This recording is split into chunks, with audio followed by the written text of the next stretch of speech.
તો આ છે પરીબેનનો નાસ્તો,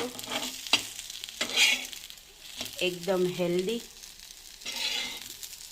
ક્રિસ્પી, બધા વેજીટેબલ્સ. તમે પણ કમેન્ટ કરીને કહો બીજું શું શું બનાવવું પરી માટે.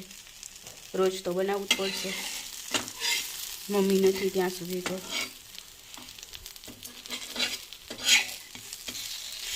રીતે સરસ મજાની કોથમરી. પરીબેનનો ચશ્મા ઓલરેડી ન આવી જાય એની માટે ઝાઝી બધી. આમ એને નહીં ભાવે, પણ આમ તો એને કાંઈ વાંધો નહીં આવે ખાવામાં, તો આપણે એને આમ ખવડાવી દઈએ. કાની દીશ, તારે શું ખાવું છે? એ ખાવું છે? હાલો, આ નિધિશ ખાશે?